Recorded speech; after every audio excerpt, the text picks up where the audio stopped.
तो अब डीआरडीओ यानी कि defence research and development organisations, जो कि भारत की दिग्गज defence development and manufacturing company है, इन्होंने भारत के लिए एक बहुत बड़ा तोहफा बना दिया है। दरअसल तोहफा तो डीआरडीओ ने पहले ही बनाया था, लेकिन जरूरत थी उस तोहफे में कस्टमाइजेशन करने की। हम बात कर रहे हैं फाइटर जेट और एयरक्राफ्ट में लगने वाले कावेरी इंजन की। असल में अभी तक हुआ यह था कि जो कावेरी इंजन फ्लाइट में लगाने के लिए डीआरडीओ ने डेवलप किया था, वह स्टेबल नहीं था और एफिशिएंसी अच्छी नहीं दे रहा था। इसलिए डीआरडीओ इसी काम में काफी ज्यादा मेहनत कर रही थी। लेकिन अब खबर निकल कर आ रही है कि डीआरडीओ ने इस बात को कह दिया है कि ड्राई कावेरी इंजन में हमने जो नए डिजाइन चेंज किए थे, इसकी बदौलत यह कावेरी इंजन स्टेबल हो चुका है और बहुत ही अच्छी एफिशिएंसी देखने को मिल रही है, जिससे अब उस इंजन को घातक प्रोजेक्ट में इस्तेमाल किया जा सकता है। जहां रिपोर्ट में बताया जा रहा है कि ड्राई कावेरी इंजन के नए फैन डिजाइन के कारण अब स्टील्थ परफॉर्मेंस दे रहा है और जिसके बेसिस पर इंडियन एयर फोर्स के आरएसपीए प्रोजेक्ट के अंदर बनाए जा रहे बम्बर यूएवी में उस इंजन का इस्तेमाल हो सकेगा। यानी कि उन देशों के गाल पर यह तमाचा है जो देश अभी तक भारत के पास इंजन टेक्नोलॉजी न होने का फायदा उठाते आ रहे थे।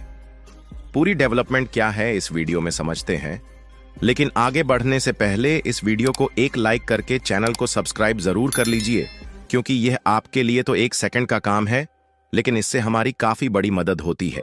दरअसल देखा जाए तो भारत डिफेंस सेक्टर से लेकर इंडस्ट्रियल सेक्टर में अब नई बुलंदियां हासिल कर रहा है, लेकिन जब बात डिफेंस सेक्टर में एयरफोर्स को लेकर खड़ी होती है तो भारत यहां पर कहीं ना कहीं पीछे होता जा रहा है।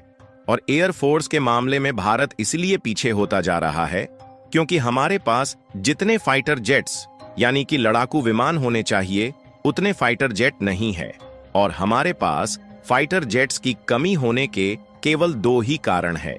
पहला कारण यह है कि सरकार की तरफ से जितना डिफेंस बजट पास किया जा रहा है, उससे कहीं ज्यादा डिफेंस बजट की जरूरत है। और दूसरा कारण यह है कि फाइटर जेट्स में लगने वाले सभी पुर्जे के मामले में तो आत्मनिर्भर हम हो गए हैं, लेकिन इसमें लगने वाले इंजन के मामले में अभी तक नहीं हो पाए हैं।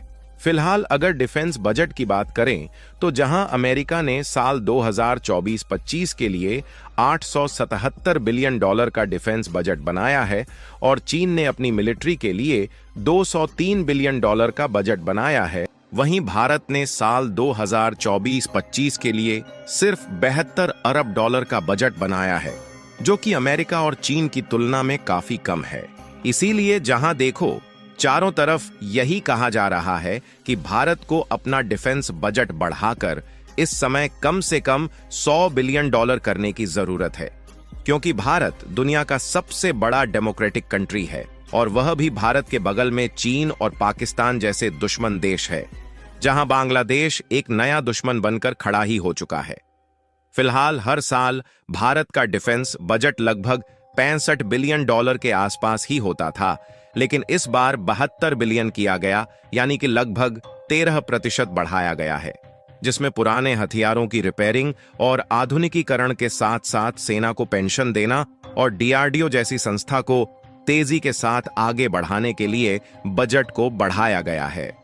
हालांकि इस बजट को तो जैसे तैसे करके हम बढ़ा देंगे, लेकिन इसके अलावा हमारे लिए जो सबसे बड़ी समस्या है वह है कुछ तकनीक मामले में विदेशों पर निर्भरता, क्योंकि इंजन के मामले में अमेरिकी कंपनी पर निर्भरता होने के कारण ही अभी तक हमारा तेजस फाइटर जेट नहीं बन पाया। और इसीलिए हाल ही में इंडियन एयर फोर्स के चीफ ने चेतावनी दिया कि चीन और पाकिस्तान मिलिट्रिलाइजेशन के मामले में हमसे आगे जा रहे हैं और हम अभी 4 या 4.5 पीढ़ी के फाइटर जेट बनाने पर ही अटके हैं और हम 4.5 जनरेशन वाले तेजस का पहला वेरिएंट भी आज तक नहीं बना पाए। आज के समय हमारी भारतीय वायुसेना को 42 स्क्वाड्रन की जरूरत है, लेकिन इस समय 31 स्क्वाड्रन ही एक्टिव है। एक स्क्वाड्रन में 16 से 18 लड़ाकू विमान होते हैं।